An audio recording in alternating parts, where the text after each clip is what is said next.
Oh,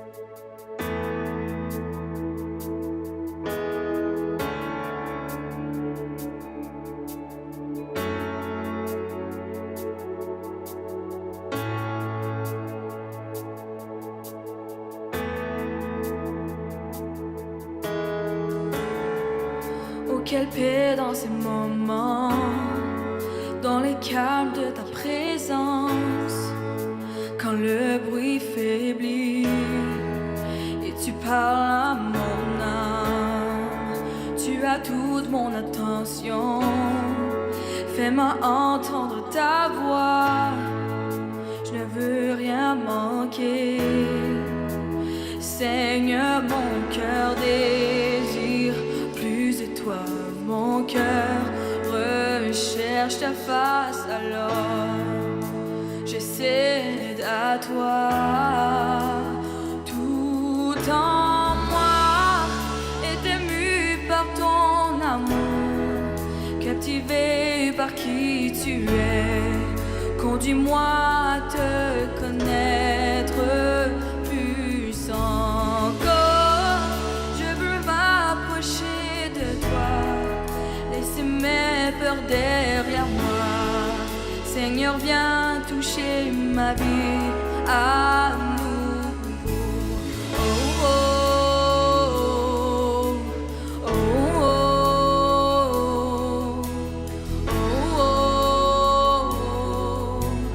oh,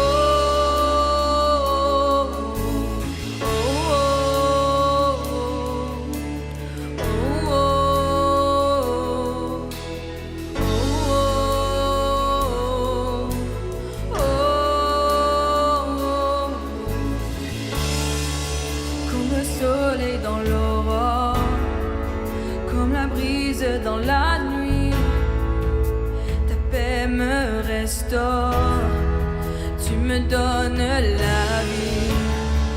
Il n'y a aucune hésitation dans ton amour, ton affection, rien n'est comparable. Seigneur, mon cœur désire plus de toi. Mon cœur recherche ta face, alors je cède à toi. Tout en moi est ému par ton amour, captivé par qui tu es. Conduis-moi à te connaître plus encore. Je veux m'approcher de toi, laisse mes peurs derrière moi. Seigneur, viens toucher ma vie à nouveau. Oh, oh, oh, oh, oh, oh, oh.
Bonsoir chers amis, je suis heureux de vous retrouver. Nous sommes au milieu de la semaine, mercredi, et c'est toujours un plaisir que d'être dans cette émission, ce qu'on peut appeler une émission, on va dire. Je ne sais plus si on est sur les ondes, si on est sur un transfert d'autres technologies, mais ce qui est sûr, c'est que ce soir, nous sommes ensemble avec des personnes que je connais, je vous salue les uns et les autres, que je connais bien, et puis ensemble avec des personnes que je ne connais pas, je vous salue également, en espérant simplement que à la fin de cette soirée, eh bien, nous serons un peu plus des connaissances, des amis, et simplement que nous aurons parcouru un petit bout de chemin qui va nous aider l'un et l'autre, les uns et les autres.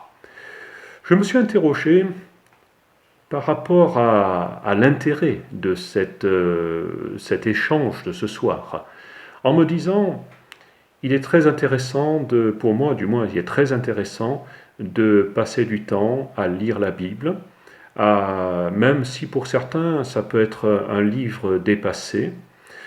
Personnellement, je ne le considère pas ainsi, et c'est au contraire un livre qui m'apporte énormément de bonheur, énormément de ressources. Et mon intention ce soir est de vous le faire partager, mais de façon pratique, de façon adaptée à notre vie de tous les jours. Et pour cette raison, je vous propose de commencer par la lecture d'un texte biblique dans une partie de la Bible, ça s'appelle le livre des rois. Ça rapporte une histoire de plusieurs dynasties de rois. Et simplement, au milieu de ces rois, se trouvent également des hommes que l'on appelle des prophètes. L'un de ces prophètes portait le nom d'Élisée. Il était accompagné de disciples, d'hommes qui étaient en train de se former à ce que l'on pourrait appeler le métier de prophète, et qui un certain jour lui ont fait une proposition. Je vous propose d'en prendre connaissance, je vais lire ce texte pour vous, et ensuite nous allons quelque peu le commenter, et ensuite voir dans quelle mesure il peut s'adapter à notre vie de tous les jours. Parce que c'est bien pour cela que le texte biblique nous est parvenu. Ce n'est pas simplement pour des belles histoires que l'on raconte aux enfants avant de s'endormir, mais je vous assure que c'est un texte pratique et qui est en parfaite osmose avec l'époque dans laquelle nous nous trouvons. Voici donc ce récit, je vous le lis. Les fils des prophètes dirent à Élisée, « Voici, l'endroit où nous habitons en ta présence est trop réduit pour nous. Allons donc jusqu'au Jourdain, nous y prendrons chacun une poutre, et nous nous y ferons un lieu d'habitation. » Il répondit, « Allez, c'est ce que dit le prophète. » L'un d'eux dit, « Mais consens donc à venir avec tes serviteurs. » Élisée répondit, « J'irai avec vous. » Il alla donc avec eux. Arrivés au Jourdain, ils coupèrent des arbres, et comme l'un d'eux abattait une poutre, le fer, sous-entendu de sa hache, tomba dans l'eau. Il s'écria, « Ah, mon Seigneur, il était emprunté !» L'homme de Dieu dit, « Mais où est-il tombé ?» Il lui montra l'endroit. Alors Élisée coupa un morceau de bois.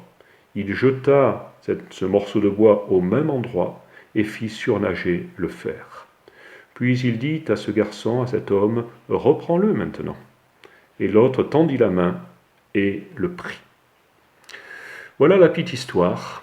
Elle paraît simple, mais je dirais que si l'on n'est pas familier avec ce genre de texte, on va se dire, ça c'est de la fable, ça n'a rien à voir avec la réalité que nous connaissons au jour le jour. Il y a quelques années, j'avais un véhicule que je réparais régulièrement, on va dire que je l'entretenais, j'effectuais des vidanges, j'effectuais quelques réparations, quelques remplacements de courroies, sans avoir pour autant l'air de mécanicien, vous l'avez tout de suite remarqué, je ne suis pas venu avec le bleu de travail ce soir pour vous parler.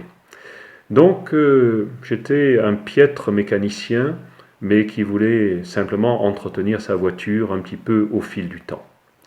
Et ce jour-là, j'avais entrepris le remplacement de quelques pièces, notamment de courroies, et tout se passait à peu près bien, le démontage, il fallait dévisser tout cela, enlever ces courroies, les retirer, elles étaient déjà passablement usées. Actuellement, je vous assure qu'on est... J'ai l'impression, peut-être vous dites, ça fait figure un peu de dinosaure, hein, parce que je me vois mal maintenant en train de mettre les mains dans le moteur. Je ne serais pas sûr certainement de repartir avec la voiture après. Mais là, ça marchait de temps en temps. Mais ce jour-là, ça ne voulait pas marcher. Les choses n'allaient pas. J'avais démonté ces courroies, je n'arrivais pas à les remonter, à les retendre du moins. Là, je vous parle vraiment, je ne sais pas si vous avez l'habitude de faire de la mécanique, mais j'essaye de vous faire comprendre. Et rien n'allait comme il fallait. Jusqu'au moment où vous allez peut-être me prendre pour quelqu'un de vraiment fantaisiste ce soir. Mais j'ai simplement dit, mais après tout, est-ce que si je demandais à Dieu de m'aider, c'est-à-dire, là, ça c'est la meilleure maintenant, il ne voit-il pas qu'il va lui envoyer un ange pour venir faire de la mécanique.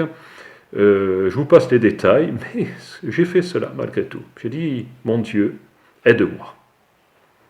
Aide-moi à me sortir de cette situation dans laquelle je suis particulièrement embarrassé.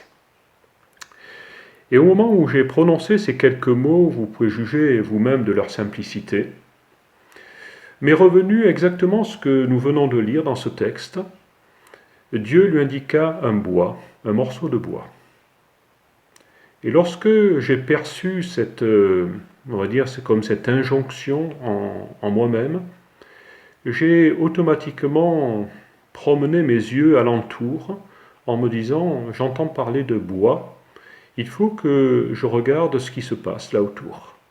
Et devant mes yeux, il y avait là un morceau de bois, simplement, qui traînait aux abords de mon garage. Et je me suis dit, mais voilà, intuitivement, je me suis dit, c'est exactement ce qu'il me faut.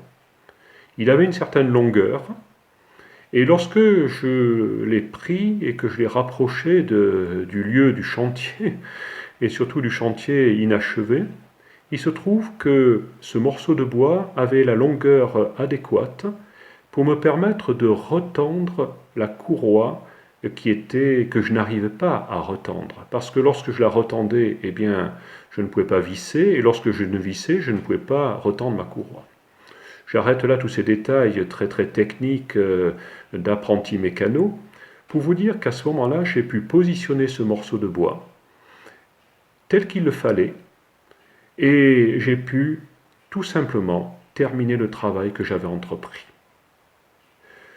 Pourquoi je vous raconte cette petite histoire? Simplement pour vous dire que ce jour-là, j'ai réalisé que le Dieu que je connaissais, de façon certainement imparfaite, vous savez, je ne suis pas un saint homme, je ne suis pas quelqu'un qui est digne de porter une auréole, mais ce soir-là, j'ai réalisé que Dieu était à côté de moi.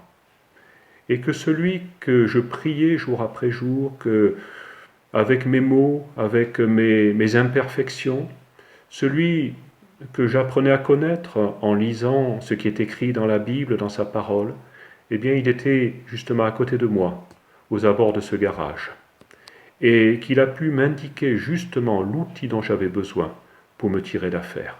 Et ce soir-là, j'ai pu réaliser qu'il était prêt à m'aider non seulement dans cette situation, mais certainement dans beaucoup d'autres. Je vous propose d'interrompre notre petit entretien et je vous retrouve dans quelques instants. Nous allons écouter une chanson et ensuite, eh bien, on continuera notre entretien. Peut-être ça sera moins particulier, mais je vous assure que je vous invite à revenir dans ces quelques instants. À tout à l'heure.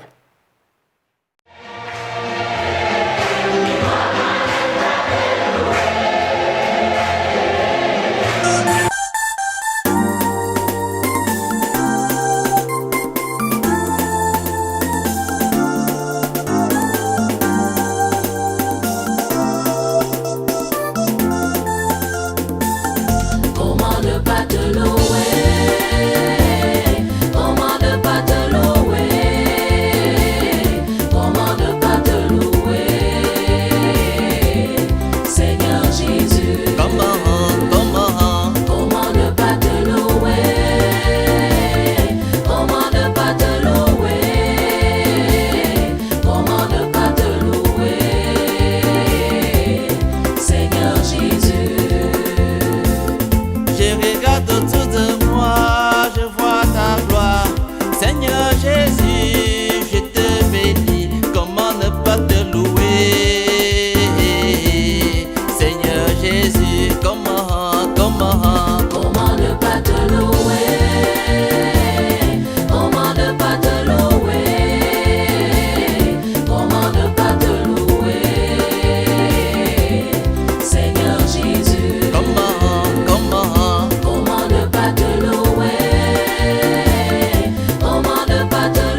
j'espère que ce petit intermède musical en chanson vous aura fait plu.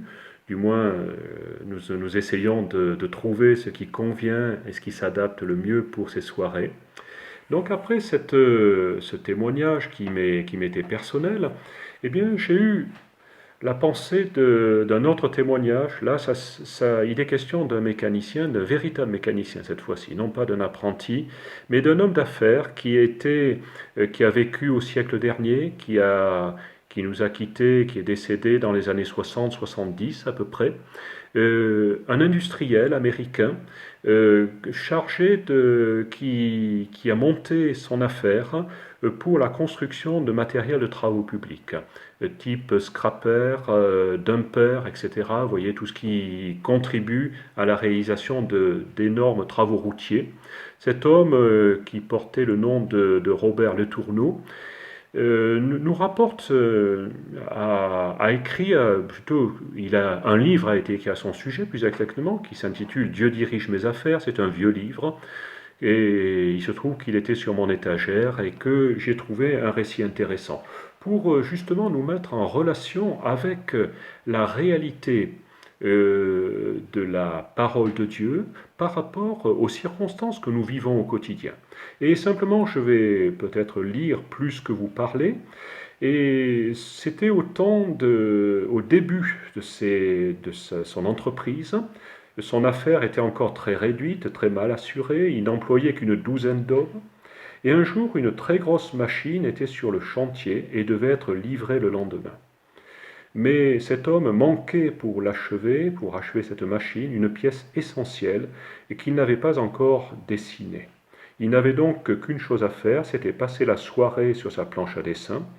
À notre époque, peut-être qu'on verrait les choses un petit peu autrement, mais là c'était encore l'époque de la planche à dessin. Et tout à coup, il se souvint que ce soir-là, il avait promis son concours à un groupe de jeunes gens qui devaient prêcher l'Évangile et donner leur témoignage dans une certaine partie de la ville. À ce moment-là, il a eu un énorme dilemme et surtout la tentation de renoncer à cette réunion à laquelle il était pourtant attendu, et il n'était malgré le fait qu'il n'était pas inscrit au programme, et puis que ces jeunes gens en question réussiraient à s'en tirer sûrement aussi bien avec son concours que sans son concours. Il a beaucoup hésité. Et à la fin, il s'écria « Eh bien, j'irai. Je ne sais comment je ferai demain, mais j'irai, puisque je l'ai promis. » Cet homme, j'admire au passage son zèle et surtout sa façon de tenir parole. Donc il s'est rendu à cette réunion et, bien entendu, il est rentré assez tard, relativement, mais malgré tout vers 10 heures du soir. Il habitait non loin de son atelier, il avait sommeil et se sentait trop fatigué pour concevoir le dessin d'une pièce aussi importante, malgré tout, à une heure un peu avancée de la nuit. Plus il y pensait, moins il voyait le moyen de s'en sortir, et de plus en plus perplexe, il entra malgré tout dans son atelier et s'assit à sa table à dessin. Et voilà. Il était là, assis à cette table, et il n'y était pas depuis plus de 10 minutes que soudain, tout le modèle, écoutez bien, tout le modèle jaillit devant ses yeux, complet et parfait. Il fit ses calculs, il les inscrivit sur un papier, il laissa ses instructions à ses ouvriers pour le travail du lendemain, et il alla se coucher. Ce dessin réalisé par Robert Letourneau en 10 minutes, cette nuit-là, après sa réunion, était le croquis d'un poste de commande pour cette énorme machine qui était en chantier. Et depuis lors, cette pièce se trouve sur toutes les machines qu'il fabrique, et à l'heure où ce livre a été écrit, il nous est dit que cette pièce n'a pas été concurrencée jusqu'à ce jour. Quelque temps après, au banquet de la société, donc la société Letourneau, et ce directeur, ce chef d'entreprise, fut invité à prendre la parole. Sachant que ce qui s'était passé à la séance précédente, il raconta l'histoire de la réunion à laquelle il avait été contraint de se rendre et de la réponse tangible que Dieu lui avait donnée en lui inspirant le dessin de ce fameux poste de commande. Voyez-vous, j'aimerais quelques instants, cet homme ne tire pas la gloire de ce qu'il savait faire, mais bien de ce Dieu qu'il avait inspiré à ce moment-là. Et il fit ressortir la valeur pratique de la foi en Jésus-Christ. Parmi les assistants se trouvaient plusieurs ouvriers qui avaient attendu le dessin de cette pièce pour achever la construction de la machine. Un silence solennel se produisit tandis qu'il poursuivait son récit. Et il dit la chose suivante: tout à l'heure, vous avez discuté ensemble au sujet de la machine de notre concurrent, parce que bien sûr la concurrence se développait. Et vous avez découvert que son point faible consistait précisément dans son poste de commande, le nôtre étant bien supérieur. Or, continue-t-il, il s'agit précisément de la pièce que j'ai dessinée cette nuit-là au retour de la réunion. Et il conclut en disant la chose suivante, que Dieu nous aide à croire et qu'il enracine dans nos cœurs l'obéissance à sa volonté. Au travers de ce récit, moi je le connais depuis de nombreuses années, mais j'aime le redécouvrir, je m'aperçois que la fidélité d'un homme d'affaires qui, au passage, était évangéliste et partageait régulièrement la parole de Dieu avec de nombreuses personnes, la fidélité de cet homme va être récompensée. Pour quelle raison? Parce qu'il a fait passer Dieu avant ses propres intérêts. Il aurait pu se dire, mais je vais travailler d'arrache-pied. Après tout, c'est d'ailleurs ce que l'on retrouve dans ce récit. Il va dire, ces jeunes gens, ils auraient très bien pu faire la réunion sans mon concours. Ils s'en seraient extrêmement bien sortis. Mais malgré tout, il avait donné sa parole. Et il a tenu parole. Il a tenu parole vis-à-vis de ce groupe d'évangélistes, allons nous dire, ces hommes qui devaient tenir cette rencontre, mais il a tenu également sa parole vis-à-vis de Dieu. Et ce soir, je voudrais simplement attirer votre attention. Vous n'avez peut-être pas oublié le petit récit il y a quelques minutes en arrière de cet apprenti mécano que j'étais. Mais je voudrais dire qu'au passage, cet homme d'affaires me donne une leçon très importante. Cette leçon qui est de dire, si je fais passer Dieu avant toute chose, je pourrais m'attendre à son concours. L'inverse n'est pas toujours réel, n'est pas toujours la même chose. Et Dieu est également celui qui prend soin de nous, même si parfois on ne le fait pas passer en premier. Mais je pense qu'il est tellement plus intéressant de développer une relation avec une personne s'il y a une confiance mutuelle. Et c'est à cette confiance mutuelle que je vous invite vis-à-vis de Dieu. Apprenez à le connaître. Comme nous avons lu ce récit, vous voyez dans le texte biblique tout à l'heure, par ce moyen, on apprend à connaître qui est Dieu. Dieu qui est capable de faire surnager un fer de hache, lui est capable également d'inspirer un industriel à réaliser un poste de commande pour des machines de travaux publics qui va surpasser pendant de longues années toute la concurrence. C'est Dieu, croyez-moi, est un véritable mécanicien. Il a été capable de créer l'univers tout entier et il est capable de créer des choses qui sont peut-être plus de la vie de tous les jours, mais nous pouvons lui faire confiance en tout cela. Je vous propose une deuxième petite pause et ensuite je reviens vers vous. À tout à l'heure.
Rebonjour, rebonsoir. J'espère vous avoir mis un petit peu l'eau à la bouche par rapport à ce que Dieu est capable de faire pour chacun d'entre nous, de façon extrêmement pratique. Ce soir, je ne veux pas rester dans la théorie, dans la théologie à plus forte raison, mais que simplement vous puissiez connaître le Dieu que beaucoup de personnes connaissent à notre époque. Personnellement, je le connais depuis de longues années. Peut-être aurai-je l'occasion un jour de vous dire comment les choses se sont passées pour moi. Il y a, je dirais, j'étais encore seulement un enfant, mais ce n'est pas le propos de ce soir. Je voudrais m'arrêter sur un autre récit biblique. Nous allons peut-être faire l'économie de sa lecture. Je vais vous le raconter simplement. Nous nous trouvons à la sortie de la mer Rouge. Vous connaissez ce récit qui est raconté qui est connu certainement. Tout le peuple hébreu s'est trouvé en esclavage pendant 400 ans dans le pays d'Égypte et va miraculeusement en sortir, se trouvant confronté sous la conduite d'un certain Moïse à la réalité de la mer Rouge que ce peuple va traverser à pied sec. Un film nommé Les 10 Commandements nous raconte tout ça beaucoup plus en détail que ce que je ne peux le faire ce soir. Et lorsque ces événements ont été terminés, eh bien cet immense peuple s'est trouvé à l'orée du désert avec le besoin de boire. À cet endroit-là, il se trouve que fortuitement, il y avait de l'eau. Et je vois déjà toutes ces familles se précipiter avec leurs récipients pour puiser de l'eau. Malheureusement, cette eau était amère, était saumâtre, elle était impropre à la consommation. Et je dirais qu'il y a eu un mouvement dans ce peuple. À son talent, on ne connaissait pas les gilets jaunes, mais ça y ressemblait beaucoup. Et le pauvre conducteur du peuple, Moïse, était en passe d'être lapidé par toute cette communauté. Jusqu'au moment où, inspiré par Dieu, il va saisir un morceau de bois, encore un, si vous étiez là il y a quelques minutes, vous avez pu entendre le récit de ce morceau de bois qui permettra de faire surnager une hache. Eh bien, à ce moment-là, ce n'était pas la même chose. Il s'agissait simplement de jeter ce morceau de bois dans l'eau. C'est du moins l'inspiration que Moïse a eue à ce moment-là. Il a jeté ce morceau de bois et miraculeusement, cette eau est devenue saine. Vous allez dire, oh, ça encore, c'est une histoire à dormir debout. Croyez-le comme vous voulez. Personnellement, j'y crois. J'ai cette foi dans la parole de Dieu. Et certainement, beaucoup d'entre vous l'ont également. Mais si vous ne l'avez pas, je voulais simplement vous donner un récit complémentaire par rapport à cela, pour vous dire que ce qui est arrivé ce jour-là, eh bien, peut très bien rejoindre la réalité de ce que aujourd'hui, dans notre 21e siècle, les uns et les autres, nous vivions. J'étais pendant plusieurs jours, je pense même plusieurs semaines, je souffrais de problèmes digestifs. Et je ne vais pas vous donner toute la description, ça serait certainement pas très intéressant de vous en faire part, mais croyez bien que c'était très incommodant. Et rien n'avait l'air de vouloir bien fonctionner dans tout le tube digestif, que ce soit depuis le haut jusqu'en bas. Pas de description plus approfondie pour ce soir.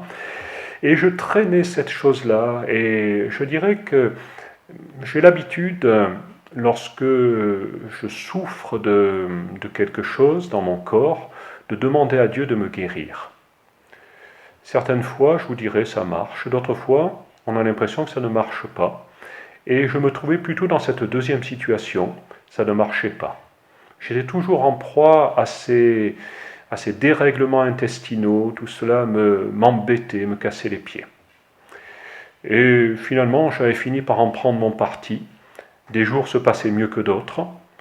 Et ce jour-là, eh bien, ça ne se passait pas extrêmement bien. Et nous avions dans notre église une réunion en soirée. Et j'étais là en train d'assister à cette réunion, tout simplement. Nous avions un invité que nous aimions particulièrement, certains le reconnaîtront, je vais donner son prénom, il s'appelait Ismaël. Et j'aimais beaucoup cet homme de Dieu. Cet homme de Dieu était un enseignant de la parole de Dieu. C'est quelqu'un qu'il faisait bon écouter pour enseigner la parole de Dieu. Et lorsqu'il commençait, il développait ce qui était écrit dans les différents livres qui composent la Bible, et il adaptait, il expliquait toute ce qui pouvait nous concerner, nous intéresser pour le temps dans lequel nous vivons. Et ce jour-là, les choses se sont passées un peu différemment. Cet homme a pris le micro, il a commencé à parler, et avant de commencer son enseignement, il a tout de suite dit, il y a ici quelqu'un qui souffre de troubles digestifs. Il venait d'arriver, il n'était pas du tout, je pense qu'on ne s'était même pas rencontré ni salué, et nous allions le faire certainement à la fin de cette rencontre, puisque nous nous connaissions, mais nous n'avions pas du tout parlé ensemble. Et au moment où il a donné ses paroles, il s'est passé quelque chose que je ne peux pas décrire, mais je ne peux pas comprendre plus exactement, mais que je vous décris de la façon suivante. J'ai su qu'il s'agissait de ce qui me concernait. Il n'y avait pas de doute là-dedans. Je ne peux pas vous dire pourquoi, mais il en était ainsi. Et j'ai su qu'à ce moment-là, eh bien, tout ce qui concernait mon intérieur, allons-nous dire, était remis en ordre. Et c'est exactement ce qui s'est passé. Je n'ai plus du tout souffert de ces troubles digestifs. J'ai été guéri instantanément de cette façon-là. Je vous donne ce témoignage, non pas pour parler de moi-même, ce n'est pas moi qui suis dans le mérite du tout à ce moment-là, vous pouvez le constater. Je n'avais pas du tout, je n'avais rien fait de particulier, sinon, quelque temps en arrière, demander à Dieu de me venir en aide, mais c'est tout, avec la foi qui était la mienne, c'est-à-dire pas une très grande foi. Et ce jour-là, ce soir-là, Dieu s'est intéressé à mon cas, par la bouche de cet homme, et j'ai été complètement guéri. Ce soir, je voudrais vous laisser avec cette pensée que vous pouvez faire la même chose. Je ne sais pas quelle est votre situation, peut-être traversez-vous une difficulté particulière. Ce soir, je veux vous dire, priez et demandez à Dieu de vous aider. Ne faites pas un long baratin, ne commencez pas à écrire un livre, demandez à Dieu. Il se tient à côté de vous ce soir, alors que nous parlons. Il est dans votre salon, dans votre chambre, dans votre bureau, je ne sais où. Et il est là et il est capable de vous entendre. Si vous avez quelques problèmes que ce soit, demandez-lui de vous aider. Et je suis persuadé qu'il va le faire. Non seulement il va le faire, mais ce sera le début. Et c'est là ce qui est important. Ce sera le début certainement d'une relation avec Dieu que vous ne connaissiez pas jusqu'à présent. C'est celle-là, parce que sinon Dieu serait uniquement un Dieu distributeur, mais il veut entretenir une relation avec vous. Ce qu'il a fait pour moi ce soir, je ne l'oublierai pas. Il l'a fait non pas parce que j'étais meilleur, mais je sais qu'il l'a fait parce qu'il m'aime. Et qu'il a eu pitié de ma souffrance, de mon inconfort, et il a posé sa main sur moi. Et à ce moment-là, les choses ont changé. Dieu est un Dieu de relation. Dieu est un Dieu qui prend soin de nous. Dieu est un Dieu qui connaît chacun de nos problèmes. Simplement, il attend seulement qu'on lui dise, tu vois, Seigneur, cette chose, ça ne va pas pour moi, ça ne colle pas. Viens m'aider s'il te plaît. Et je suis persuadé qu'il va le faire. Il est capable de le faire, il veut le faire, il a l'intention de le faire. Demandez-le lui simplement. En terminant cette soirée, dans quelques instants, nous allons voir vous verrez passer les coordonnées auxquelles vous pouvez nous appeler, que ce soit téléphoniquement, que ce soit par email, peu importe, ça sera le petit générique de fin. Mais je vous invite cette semaine, comme vous l'avez peut-être entendu lundi soir, à réécouter peut-être ce que vous venez d'entendre maintenant, à l'instant, mais réécoutez également ce que vous avez entendu lundi soir, ou si vous ne l'avez pas entendu, eh bien, allez sur le site, allez sur la chaîne YouTube et je suis sûr que vous allez trouver cet entretien qui a été donc diffusé de la part de notre regretté David Wilkerson, un homme qui nous a quittés et qui a donné ce témoignage excellent. Donc écoutez cette émission également de lundi soir, je vous la recommande aussi. Je vous souhaite une excellente soirée nous allons encore avoir un nouveau chant et nous nous retrouverons un de ces jours. À très bientôt. N'oubliez pas de nous appeler, d'appeler notre pasteur, d'appeler l'un ou l'autre aux coordonnées qui vont vous être données. Bonne soirée à vous tous et à très bientôt.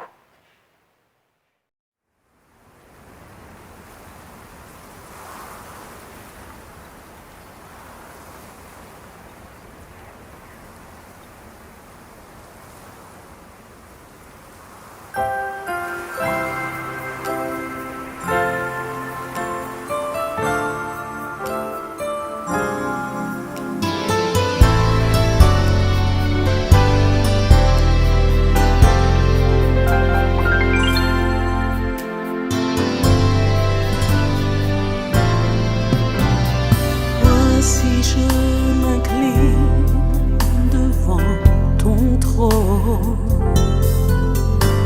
avec un cœur heureux et reconnaissant, je te consacre ma vie, car tu es tout pour moi, tu es mon roi. C'est pourquoi je te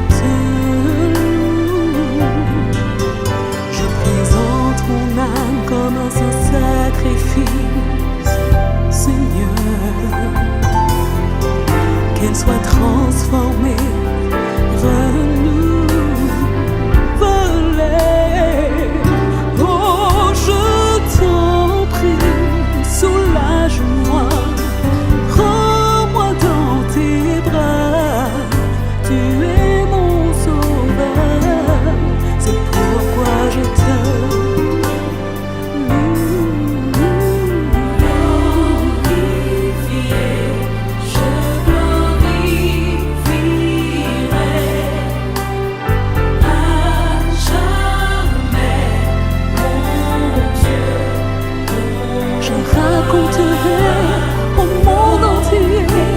toutes les merveilles que tu fais.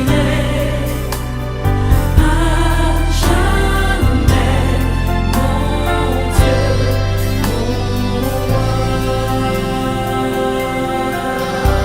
Prolonge ma vie, Seigneur, pour te servir, pour raconter au monde tes merveilles.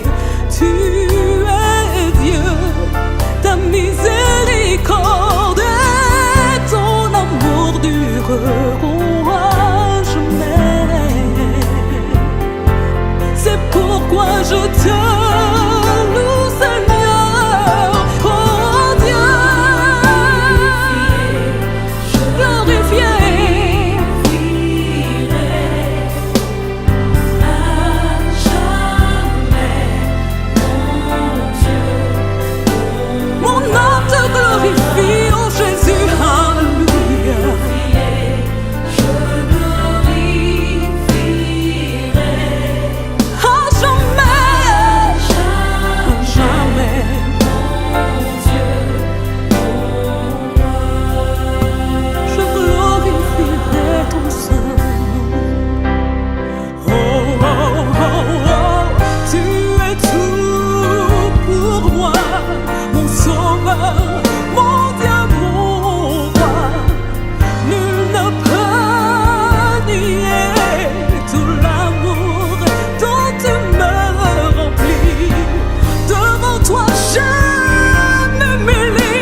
sauver. Magnifique.